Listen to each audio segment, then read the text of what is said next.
This is Scott from My Life's Reward. We have the next part, number 2, for the North Missaukee Trail. This is relatively flat in this section for the 30 minutes or so of this video. We do run across some bridges and a few rivers and creeks to make it a little more interesting. The third part should have some pretty good vistas and elevation changes, so stay tuned for part 3. And with that, enjoy this ride. You've got to start somewhere.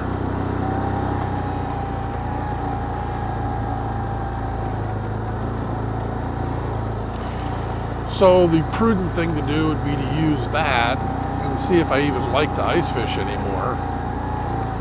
And then if that goes somewhere and I'm even actually able to even ice fish, given the weather conditions and all that, which I don't want to get into the conversation of global warming versus non-global warming and all that. It's not about that. It's just, even before you get into the global warming stuff, you have cycles of milder winters, and then it gets cold again. But maybe there's something to it, maybe there's not. I don't know. Somebody that I know said we probably will never see ice in this part of Michigan like we have historically.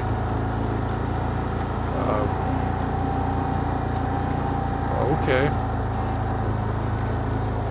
I hope that's not the case.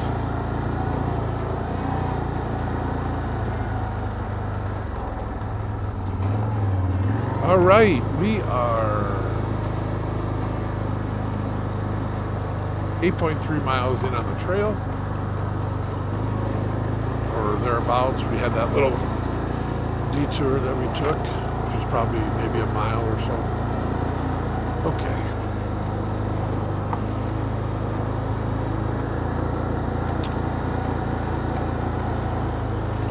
We're going to get into a pine area that has trees that are in close proximity to the trail.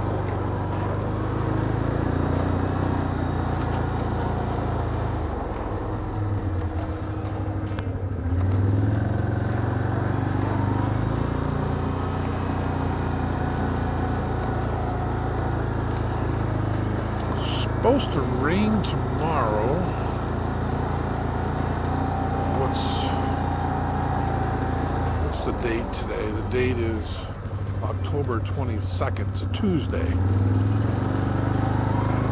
And it's been pretty dry. We had a little bit of rain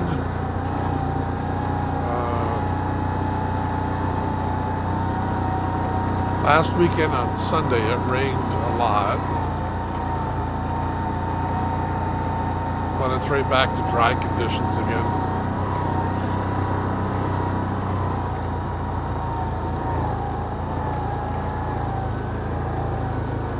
I think yesterday it got close to 80. For being this late in October, that's unheard of. One time Jennifer and I went into the UP in November, and we went there for 2 or 3 days. The weather was so mild. It was like 70 or 80 degrees up in the UP. That was just crazy.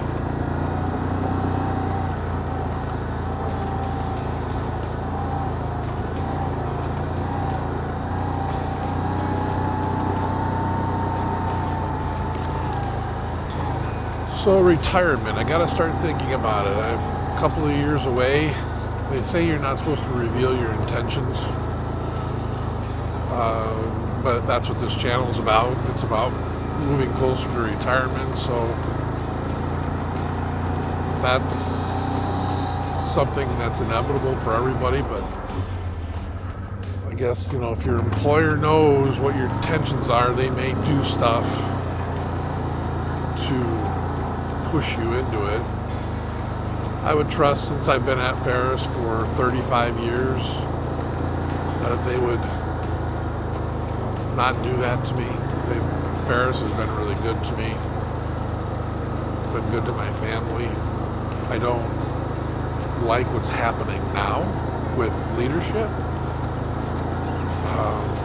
I'm 60, so, and you know, this is inevitable. I used to always be the youngest person in the room when it came to being in some of these leadership conversations, and then with peers leadership or others. I used to always be the youngest person in the room. Well, as time goes on, now I tend to be one of the older people in the room, and it hasn't been terrible for me to adjust to working for somebody that's younger, but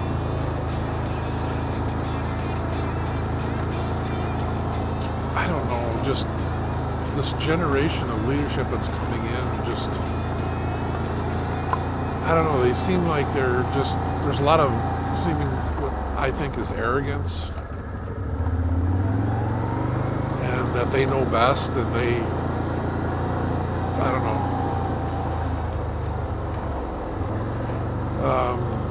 We had that with our our previous chief technology officer. She was a nice person, very nice person, but she just didn't listen to, well, sometimes she did, but a lot of times she didn't listen to what we might have done in the past. I know that sometimes what you did in the past doesn't necessarily mean it won't work in the present or the future. I get that. But I think there's something to be said about learning from those things that you've done in the past and making good informed decisions. And some of these people that are in these leadership positions don't even want to know. They don't even ask. They don't even want to talk about it. It's like, you're living in the past. That's what we did before. You, just because it didn't work before doesn't mean it won't work now. And in a lot of cases, they don't even care to hear about what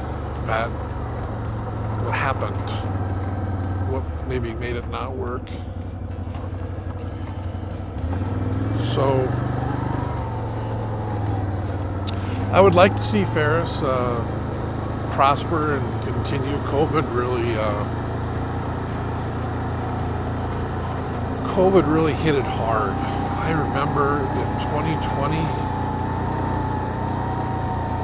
our IT group was, because I'm in IT support,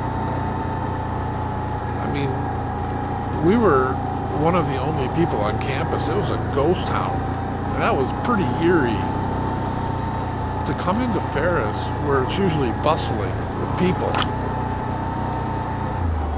and it's just nothing. There's no cars, there's no people. That was just something. Yeah, I'm going to continue this conversation. I've got to change my battery. So I might as well do that, and I'll pick up my Ferris COVID place marker here. All right.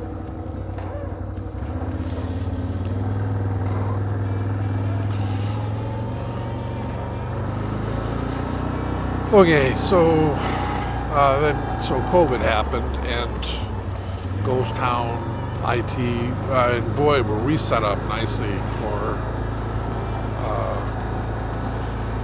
We had accumulated a lot of. We had good, strong leadership with a CTO that was kind of before, like 2016 to 2019 time frame, and he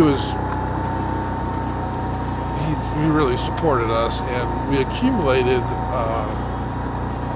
a lot of inventory, laptops and things, and we had those on in our inventory area for our shelving, in our shelving areas.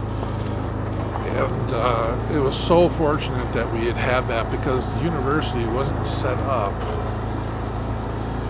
for remote work. I would say at that time, the majority of the computers on campus that were in the office settings were desktops. I mean, there was a good portion of laptops, maybe a third, somewhere between a third and half, maybe. But that meant that half of the work staff at Ferris, unless they picked up their desktop, took it home with them, did not really have convenient ability to step away from their office at Ferris and work remotely. And so we had a lot of laptops, and we were able to, there's a river right down there. I think the river's down there. We were able to supply those laptops, and man, did that ever work out. Boy, I tell you, we just had the right setup. Yeah, that is. There's water right there. Yeah, I'll get that river identified there.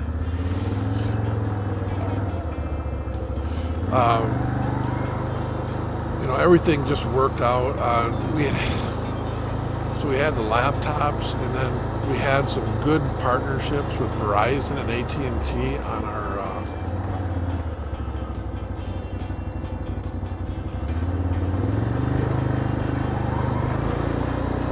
for cellular devices and mobile hotspots and that sort of thing. And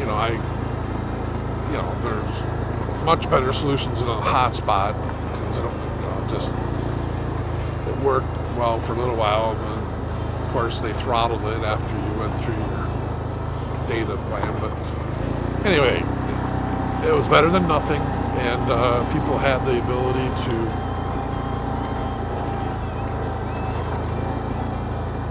work from home. If they had internet, great. If they didn't, they could use a mobile hotspot. And then we had a Zoom contract, which that was more on the academic side. I'm on the administrative, IT's on the administrative side. We had Teams, Microsoft Teams, and previous to COVID, people were reluctant to use Teams or even Zoom.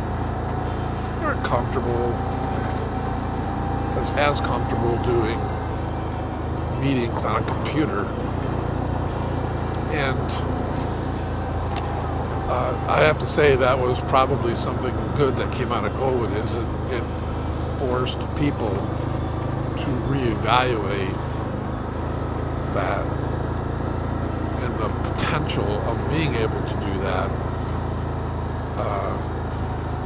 And I think even when people are physically in the office, it is important to have face-to-face contact. But it's actually more efficient than having a room full of people to work on a Teams call, because you don't have to have a projector in a room. You can share your screen and show a document, and it's just, I don't know, I tend to like that. Plus, then you don't have to worry about getting sick. Even if it's something like the flu or whatever it is, you just don't have to worry about it because you're not in contact. And I'm an introvert mostly, and so I don't mind that at all. It's like right now, being by myself. I can do this. Certainly I would love to ride with my son or my daughter or another friend, but sometimes riding alone is relaxing, nice. You don't have to worry about keeping somebody else happy. And the people that I ride with are so accommodating and so nice and so patient, and just they recognize the planning that I do. They're not a burden at all. But I still worry about that. It's not their fault, it's my fault, because I worry about people, making sure that everybody's okay, they're having a good time, that we're not too long on the trail, that people are comfortable. When I'm by myself, I just don't have to worry about any of that. So, yeah. So back on COVID 2020, we had I have some really great staff that work with me, and one of them had the idea of researching some call solutions. And I don't know, I mean, it was to replace our archaic, what we call an ACD, an automatic call distribution system, which was quite old and not modernized at all. And that was the idea of looking at options to move from the university ACD system, automatic call distribution system, to something else. And that had been done in November and December of 21. And oh my goodness, am I so glad that this particular person, who's just brilliant, love working with him. He's so doggone smart.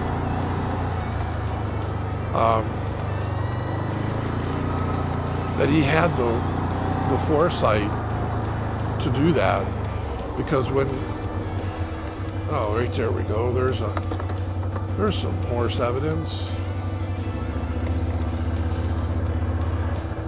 That looks like maybe over the weekend.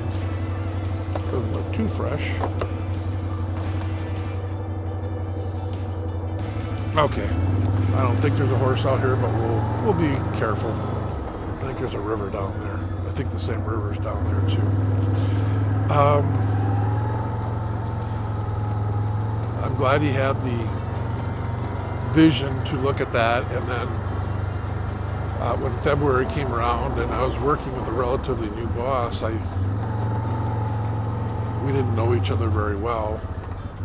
I made the recommendation that we just make it happen. Let's set up an account with this company that we researched, which is GoTo Connect, and let's get it set up, and let's get in a position. We don't have to use it right now, but let's get in a position where we can if we need to, because the state of Michigan and the federal government, they're talking about closing things. So we did that, and man, was that the right thing to do, because our old ACD system would have never been able to do any of what we were trying to do remotely. All right, I'm a little confused here. What is this? Okay, so this is the route, and that's just a little turn off, and I knew okay, Hopkins Creek. That's what I was trying to remember. That's Hopkins Creek. Okay. So we got to go across the bridge. So the trail and the route came together, and everybody's going across the bridge here. That's what's happening. Okay.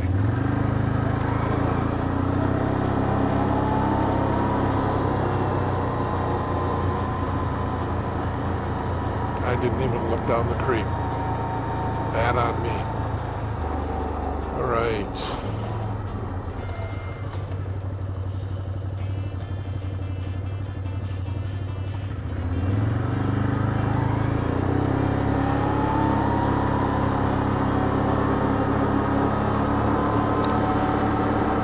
So the GoTo product, or it was called Jive at the time. All right, now where do I go? Okay, so this is the route. On the yellow piece of the sign there, you see a motorcycle, a quad, and a Jeep. Route. Over here, we just see a motorcycle and a quad. So this is our 50-inch trail. Kind of seems like a route to me.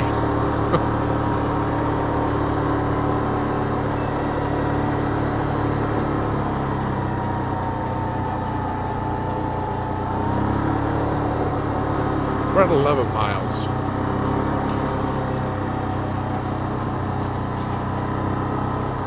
So back on Ferris, so we had that all set up. It worked real nice. People were able to work from home, take calls. We did have our ticketing system at the time to log all of the customer issues that still resided at Ferris. We've since moved that to something else. But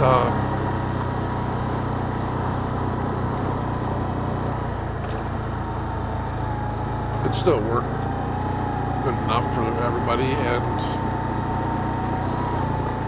but it really changed. Boy, it changed so much.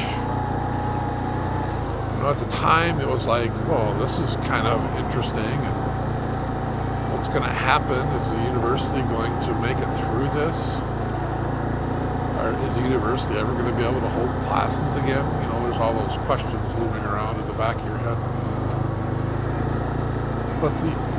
And they did. They ended up bringing, they did remote classes, and then I'm not saying the quality was the same. It wasn't. How could it have been? People weren't prepared to teach their classes online, so they did their best. But I think it was a wake-up call for the university, and I hope on the academic side they've done some things differently to be in a better position next time that might happen. But then, you know, as students came back, there was a whole different kind of student that came back. It wasn't the same. Sure, you had your legacy students that had been there before, but the freshmen and the sophomore, like the freshman group that came in, they were just different. And it's not their fault. They're just different. They were denied in K through 12, they were denied their graduation during COVID in a lot of cases, in most cases. And they were relegated to home. They weren't able to socialize in person with each other. And it just promoted more of the social media stuff that's just toxic. It's so toxic, in my opinion. It's easy in a product like Facebook or Twitter or whatever to say, you know, something that's not nice. Versus when you're in person, you're looking at the person, you're seeing body language. That's why when we do our meetings remotely, even if we're in the office facility, we do have our cameras on so we can see people's faces, we can see facial expressions. And, but anyway, it just seems like that whole toxicity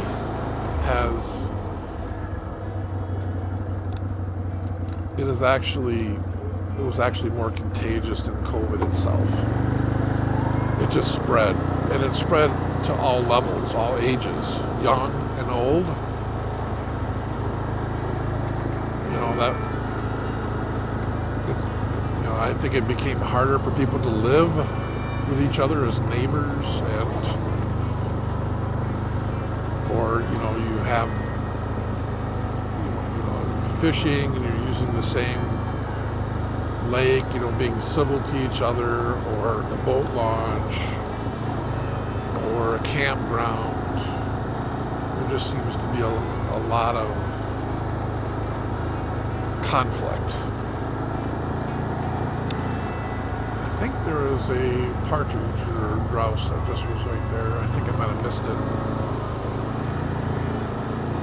So that's disappointing. And then of course we have I'm not going to get into the politics, but we have, you know, the elections coming up, and at the time of doing this ride, we're about 18 days away from the election. And I don't know what's going to happen. Yeah, I'm worried about it. I've been thinking about it. The country's divided right now. And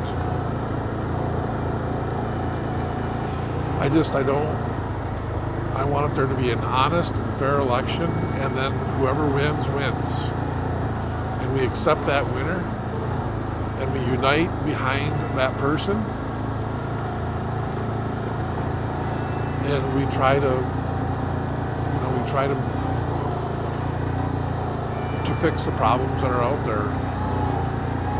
Just want it to be a fair election, just fair. It needs to be fair. None of this cheating, none of the whatever's happening, regardless of what Trump or Harris says, it doesn't matter to me. There are many examples of people out there that have been caught cheating, stuffing the ballot boxes, or ballots being discarded in ditches, or whatever it is. Doesn't matter. That's all, then, we got the whole voter ID situation. It just doesn't make sense to me. So anyway, I won't get too deep into that because I don't want to cause any sort of conflict on this channel. It's just, I'm worried. And I just want all of us to remember that we're Americans. And,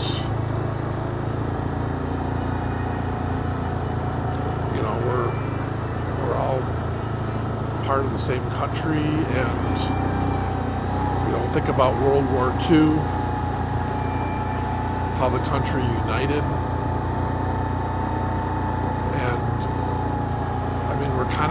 We're at that point again. We need to unite as a country, and we need to work together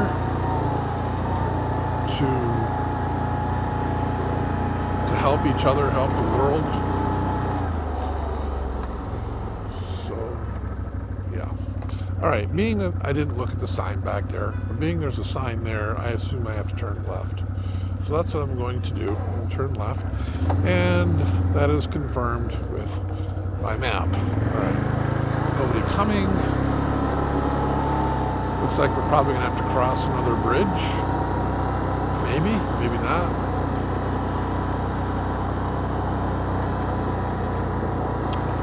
We're 12.3 miles into the trail.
Well, there's no bridge, but there's our 50-inch trail, so we'll go down this baby.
Okay.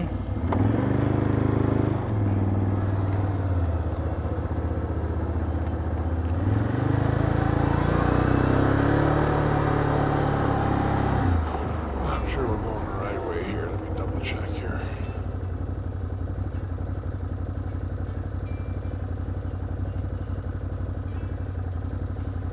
Well, according to this, we are.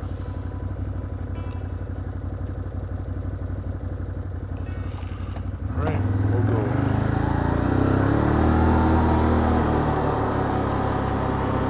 So we're on a road. Oh, God, not another road. Oh, my goodness.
Right here. I guess this is what ultimately they wanted us to do here. Another nice portion of the trail, and I enjoyed this with the various creeks and bridge crossings, and it broke up the monotony a bit. In part 3, we do have the elevation changes coming up and the nice vistas, and we end up reaching the gun club. Then we'll turn around and come back. So stay tuned for that for next week for part 3. And in the meantime, take care, and thanks for stopping by the channel. Okay, and this is North Morey Road. Alright, crossed. Looks like we got another bridge.